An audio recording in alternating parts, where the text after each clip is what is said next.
안녕하세요. 큐티라이프의 이대숙 목사입니다. 제가 빚을 졌는데 어쩌다 보니까 갚을 돈이 없어요. 또 마이너스 통장도 꽉 찼어요.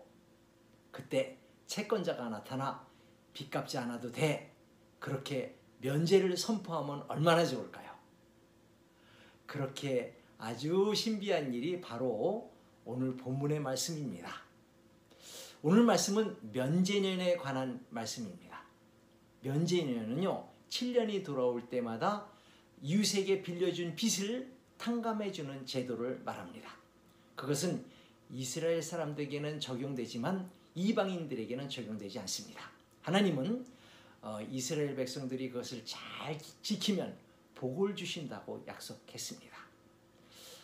이제 본문을 잘 살펴보도록 하겠습니다. 15장 2절 말씀. 이 말씀은 무슨 말씀이냐면 면제하는 방법을 말합니다.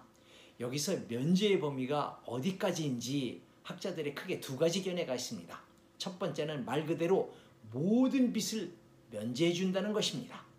두 번째는 그것이 아니라 면제년에 빚 독촉만 면제해 준다는 것입니다. 즉 빚 갚는 것을 유예해 준다는 것이지요.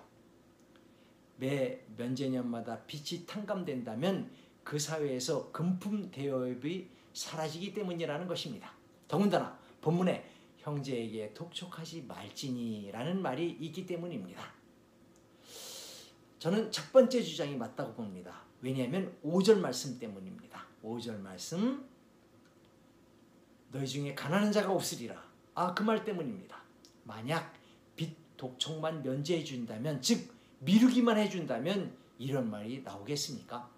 빚을 완전히 면제해 주어야 정신 차리고 새 출발을 해서 가난을 면할 수 있을 것 아니겠습니까?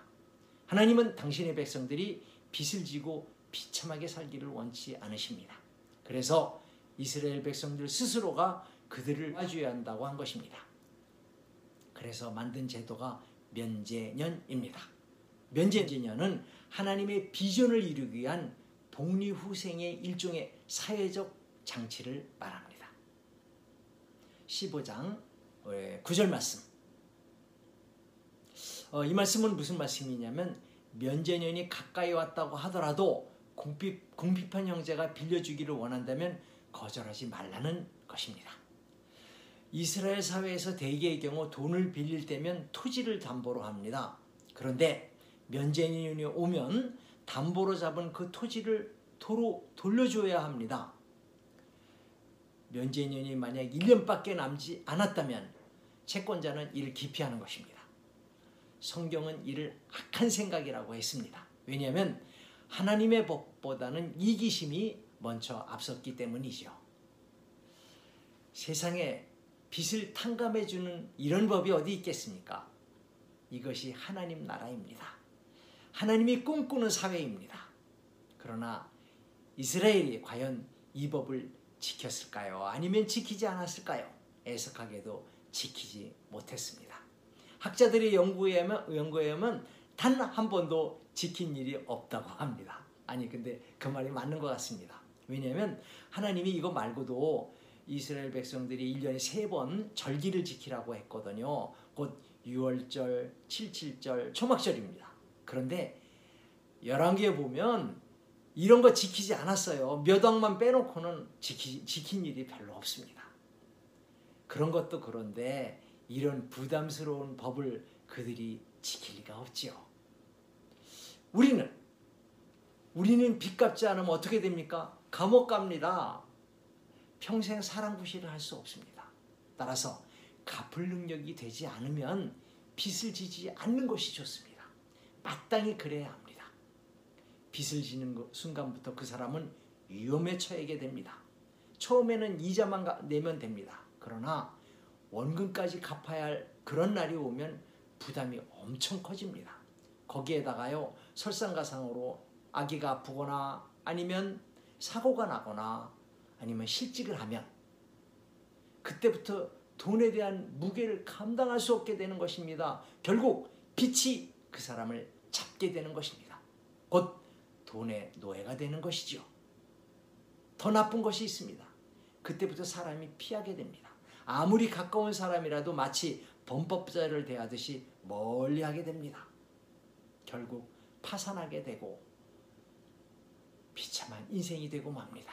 그것이 빛의 사이클입니다. 열심히 일해야 됩니다. 성실하게 저축해야 합니다. 가난은 나라님도 구하지 못한다는 옛날 속담이 있습니다. 오늘 본문의 하나님도 땅에는 가난한 자가 그치지 아니하리라 라고 하지 않았습니까? 불행이 언제 닥칠지, 사고가 언제 날지 모릅니다. 그러나 준비하는 자는 그것을 커버할 수 있습니다. 넉넉히 대체할 수 있습니다. 홀로서기를 해야 됩니다. 재정적으로 독립을 해야 합니다. 자립하지 않으면 인간의 존엄성이 보장되지 않습니다. 대우받으려면 경제 능력을 키워야 합니다. 적어도 이 세상에서는 면제년이 실현되는 법이 없습니다. 그래서 잠언에 새가 그물 치는 자의 손에서 벗어나는 것 같이 스스로 구원하라, 그렇게 하지 않았겠습니까? 영적인 것도 마찬가지입니다. 언제까지 목사님의 설교에 의존하겠습니까? 언제까지 믿음의 선배들에게 코치를 받겠습니까? 아이가 성장하지 못하면 부모의 마음이 아픕니다. 마찬가지 우리가 영적으로 성장하지 못하면 우리 하나님의 마음이 아픕니다. 자녀가 경제적으로 홀로서기를 하지 않으면 부모의 마음이 무너지는 것이고요. 우리가 믿는 자가 영적으로 홀로서기를 하지 않으면 우리 하나님의 마음이 무너지고 마는 것입니다. 오늘은 여기까지. 다음 주에 봬요.